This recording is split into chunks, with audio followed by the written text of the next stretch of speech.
ओम नमः सिद्धेभ्य नमो जुड़ाणम। सभी को शुद्धात्म वंदन। आज हम इस सोनगढ़ संदेश में देखते हैं कितनी अद्भुत बात आई है, जो पूज्य गुरुदेव श्री के वचनामृत के 174 बोल के आधार से आज का यह संदेश है।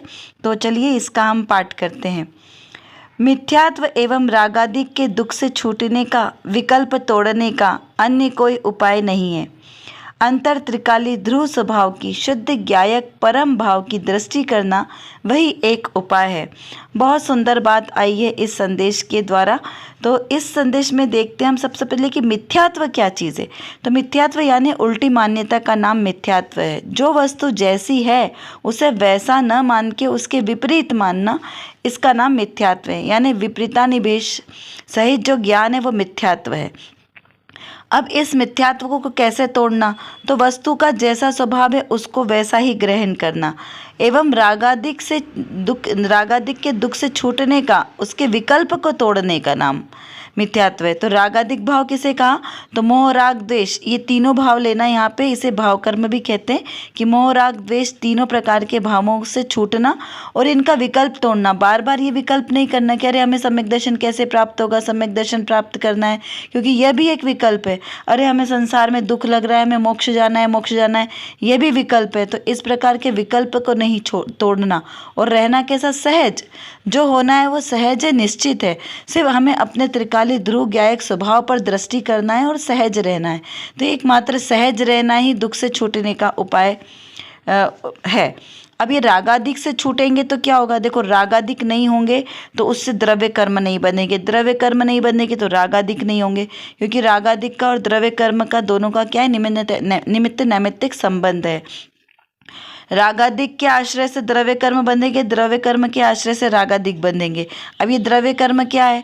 तो जो 8 प्रकार के कर्म हैं, ज्ञानावर्णी, दर्शनावर्णी, वेदनीय, अंतराय, मोहनी, आयु, नाम, गोत्र, ये सब क्या है? ये 8 कर्म ये द्रव्य कर्म कहलाते हैं। और इन सब के कारण ही भाव कर्म होते हैं और भाव कर्म के साथ ये बनते हैं। तभी भाव जीव कहाँ से करता है? तो जीव का शुद्ध स्वभाव तो सिर्फ जानना देखना है, लेकिन ये द्रव्य कर्म के कारण जीव को विकार उत्पन्न होता है, जिससे ये रागादिक भाव उत्पन्न होते हैं। क्रोध, कषाय आदि, क्रोध, मान, लोभ, ये जो कषाय है, 4 कषाय, ये सब कहाँ से होती है? विकार भाव से उत्पन्न होती है और इनसे ही द्रव्य कर्म बनते हैं। लेकिन जब हम दृष्टि अपने आत्म स्वभाव पर रखेंगे तो ये कर्म के बंधन से छूट जाएंगे। तो देखिए यहाँ पर ही क्या बताया कि यही कार्य हम अनादि कैसे करते आ रहे हैं, मिथ्यात्व और रागादिक। तो इनके विकल्प के कारण क्या हो रहा है? नए कर्म बंध रहे और नवीन कर्म बनते हैं तो फिर वो उदय में आते हैं, उनका ये आश्रय होता है। ये नवीन कर्म कब नहीं बनेंगे? जब हम सहज रहेंगे, ये विकल्प नहीं करेंगे कि इनको दूर करना है, दूर करना है। कुछ करने का भाव है ना, वही सबसे खतरनाक मिथ्यात्व का भाव है। क्योंकि मैं कर्ता स्वभाव नहीं हूँ।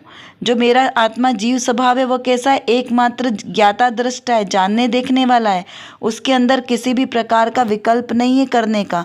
तो जो कराने का भाव है, पर में एकत्व करने का भाव है, ये सब हमें मिथ्यात्व के कारण है। मेरे आत्मा के सिवा अन्य सभी जो द्रव्य हैं वो कैसे हैं? परद्रव्य हैं। वो मेरे जीव स्वभाव का कुछ करता धरता नहीं है।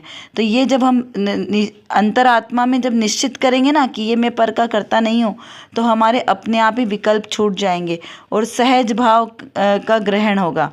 तो जब ऐसे सहज भाव का ग्रहण होगा तब त्रिकाली ध्रुव स्वभाव की, शुद्ध ज्ञायक स्वभाव की दृष्टि आएगी। अभी हमें क्या है? हमें अपना त्रिकाली ध्रुव ज्ञायक स्वभाव दिखाई नहीं देता। क्यों? क्योंकि दृष्टि हमारी बाहर है। जब हम विंडो से बाहर देखेंगे तो हमें सब बाहर की वस्तुएं दिखाई देगी, है ना। जब हम विंडो को बंद करके हम अंदर देखेंगे तो हमें अपना घर दिखाई देगा।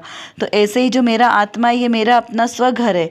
और जो हम अपनी विंडो से बाहर देख रहे हैं, ये सब क्या है? परद्रव्य। तो जितनी चीज़ें हमें अपनी आँखों से, 5 इंद्रियों से जितनी भी चीज़ें जानने में आती है, ये सारी क्या है? पर द्रव्य हैं। तो इन पर द्रव्यों का हमें संयोग से जो संयोग मिला है, इनसे हमारी दृष्टि हटाना है। इनको छोड़ने का मतलब ऐसा नहीं कि हमें इनको पकड़ पकड़ के एक एक को अलग करके छोड़ना है। छोड़ने का मतलब है इनसे हमारी दृष्टि हटाना है। इन 5 इंद्रियों के विषय संबंधी जितने भी हमारे को परिणाम आसपास देखने को मिलते हैं, इन सब से हम अपने जीव तत्व को न्यारा जानना है, यानी अलग जानना है कि ये सब तो परद्रव्य के संयोग से हो रहे हैं। किसी ने हमें अच्छा बुरा बोला, जो भी किया, ये सब परद्रव्य के निमित्त से हो रहे हैं और इस शरीर को बोले जा रहे हैं। ये शरीर तो मेरा है ही नहीं। रोग आदि आए वो इस शरीर में आए, मुझे नहीं आए, तो मुझे किस चीज़ का विकल्प। तो ऐसे अपने आत्म स्वभाव को निर्विकल्प महसूस करना है, तब हमारी इन सब ध्रुव स्वभाव पर दृष्टि टिकेगी। अब ध्रुव स्वभाव किसे कहा, तो जो सदाकाल एक जैसा रहने वाला है, जिसका कभी कोई ना उत्पाद होता है ना व्यय होता है।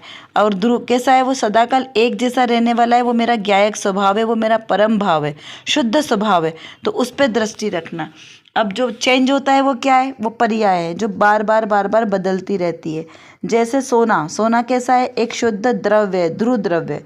अब सोने को हमने बदल के उसको बेंगल्स बनाई, बेंगल्स बदल के अंगूठी बनाई, अंगूठी को चेंज करके हमने इयररिंग्स बनाए, तो क्या ये बार बार पर्याय बदली, लेकिन जो शुद्ध सोना है वो तो एक वैसा का वैसा ही है। तो ऐसा ही मेरा आत्मा है, वो ध्रुव स्वभाव है, कभी चेंज नहीं होता है, चाहे वो किसी भी पर्याय में जाए, 4 गति 84 लाख की किसी भी योनि में चला जाए, लेकिन मेरा आत्मा हमेशा एक वही शुद्ध स्वभाव वाला रहता है। वो बदलता नहीं है, सिर्फ पर्याय बदलती है। जैसे हमने वस्त्र बदले, लेकिन हमारा बॉडी तो वही है ना, हम तो वही है, लेकिन सिर्फ वस्त्र हमारे बार बार बदले जाते हैं। उसी तरीके से जो मेरा जीव स्वभाव है, ये वस्त्रों की तरह अपनी पर्याय बदलता है, लेकिन स्वभाव वही रहता है। इस प्रकार हमारे शुद्ध ज्ञायक स्वभाव पर दृष्टि रखना वही मिथ्यात्व और ये रागादिक के दुख के विकल्प को तोड़ने का एकमात्र उपाय है। इस प्रकार इसका अर्थ ग्रहण करना। तो चलिए, आपको अच्छे से समझ में आ गया होगा। अगर कोई शंका हो तो आप हमसे क्वेश्चन पूछ सकते हैं कमेंट बॉक्स में लिख के।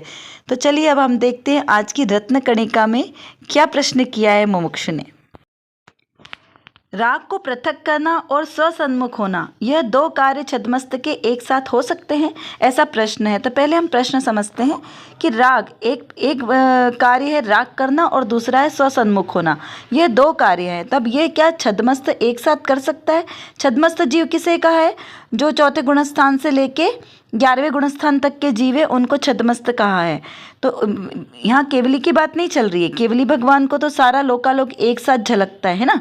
तो यहाँ पर केवली भगवान की बात न चल के हम सामान्य मनुष्य की बात चल रही है कि क्या हम छद्मस्त को ये एक साथ काम हो सकते हैं। तो यहाँ पर ये प्रश्न ऐसा किया है, तो देखते हैं इसका क्या समाधान किया है पूज्य बहन श्री बहन ने। तो आगे लिखा है यहाँ पे, उपयोग करने से उपयोग राग से विभक्त होकर स्वयं अपनी ओर ढले, वह एक साथ हो सकता है। क्या कहा? उपयोग राग से विभक्त होकर स्वयं अपनी ओर ढले, वह एक साथ हो सकता है। उपयोग उपयोग में है, राग राग में है, दोनों भिन्न हैं। ऐसे भेद ज्ञान एक साथ हो सकता है। द्रव्य को विकल्प से नहीं किंतु स्वयं अपनी परिणति से ग्रहण करे तो यह मैं हूँ, इसीलिए यह मैं नहीं हूँ, ऐसा साथ ही आ जाता है। उसमें क्रम नहीं पड़ता। मैं यह अस्तित्व स्वरूप हूँ और इसकी मुझ में नास्ति है, ऐसा एक साथ ही होता है। तो यहाँ पर ये बताया है कि जो राग और इस प्रश्न किया है ना, राग और आत्मा के सन्मुख होना दोनों एक साथ हो सकता है। तो यहाँ ये बताया है कि हाँ ऐसा हो सकता है। क्यों? क्योंकि उपयोग जो मेरा आत्मा का उपयोग क्या है? ज्ञान दर्शन का व्यापार वही मेरा उपयोग है। तो ऐसा मेरा जो ज्ञान दर्शन स्वभाव है वो तो कैसा है? राग से हमेशा ही विभक्त है। राग करना ये जीव का विकारी भाव है, मेरी आत्मा का विकारी भाव है राग करना। और मेरा शुद्ध स्वभाव कैसा है? ज्ञान और दर्शन। तो जो दोनों ही भिन्न भिन्न हैं। अब यहाँ प्रश्न एक उठेगा कि भिन्न भिन्न कैसे जाना? तो भाई भिन्न भिन्न है तभी तो कभी अलग होगा ना। जो केवली भगवान है, उन्होंने जो वीतरागी भगवान है, उन्होंने राग को और अपने ज्ञान दर्शन के उपयोग को भिन्न भिन्न कर लिया, इसीलिए तो वो वीतरागी बन गए ना। तो इसका मतलब है कि जो चीज़ पहले से मिली हुई थी वो एक दिन अलग हो गई, तभी तो वो वहाँ से विभक्त हुई ना। हमारी अभी एक साथ है, तो इसलिए हमें अभी समझ में नहीं आ रहा है, लेकिन वो भिन्न हो सकती है। जैसे दूध और पानी हमने तो अनादिकाल से एक ही मिले हुए देखे, तो क्या वो एक ही है? नहीं, क्योंकि हमने देखा है कि हंस जब दूध का ग्रहण करता है तो वो उसमें से पानी छोड़ देता है और दूध ग्रहण कर लेता है। तो हमें पता चलता है कि दूध और पानी अलग अलग है। तो ऐसा ही यहाँ पर समझना। तो देखिए, उपयोग में उपयोग रहता है। उपयोग अपने स्वभाव से दूर कहीं नहीं जाता, वो अपने ही स्वभाव में है। और ज्ञान जो हमारा शुद्ध स्वभाव है वो वहीं का वहीं रहता है। अब इसको एक साथ होने में दोष क्या है? देखिए, बहुत समय से किसी कमरे में अंधेरा है और वहाँ हमने एक दीपक जला दिया, तो वो अंधेरे का जाना और दीपक का प्रकाश एक साथ होता है कि अलग अलग होता है? तो वो एक साथ ही होता है। इधर हमारा दीपक का जलना और उधर अंधकार का नाश होना दोनों एक साथ होता है। तो जैसे ये एक साथ होते हैं, उसी प्रकार यहाँ पर भी जानना कि ये भेद ज्ञान जब हम करेंगे तो दोनों एक साथ ही होगा। एक भेद ज्ञान से किसी चीज़ को हमने विभक्त किया तो दूसरी चीज़ हमें अपने पास ही ग्रहण होगी। तो इसीलिए इसमें कोई यहाँ पर दोष नहीं है। जब मिथ्यात्व का नाश होगा तो सम्यक्त प्रकट हो जाएगा। इसमें कोई काल भेद नहीं है कि अरे पहले मिथ्यात्व गया फिर उसके कुछ समय बाद सम्यक्त की प्राप्ति हुई, नहीं। जैसे ही मिथ्यात्व दूर हुआ वैसे ही सम्यक दर्शन प्रकट हुआ। तो इस प्रकार से यहाँ पर इसको लेना, तो दोनों में एक साथ होने में कोई दोष नहीं है। यहाँ अस्ति नास्ति रूप से इसलिए कहा है कि जो जिस द्रव्य का जब सद्भाव है, जब है, जैसे प्रकाश की उत्पत्ति हुई तो प्रकाश अस्ति रूप हुआ, और अब जब प्रकाश है तो अंधकार नहीं है, इसलिए वहाँ पे उसको नास्ति कहा कि नास्ति यानी वो नहीं है। इसी तो इस प्रकार यहाँ पर समझना। जो चर्चा हमने पूर्व की क्लासेस में भी की है, तो वो आपको वीडियोस हमारे इस चैनल पे मिल जाएंगे, आप उनको भी सुने और ध्यान से इस विषय को समझें।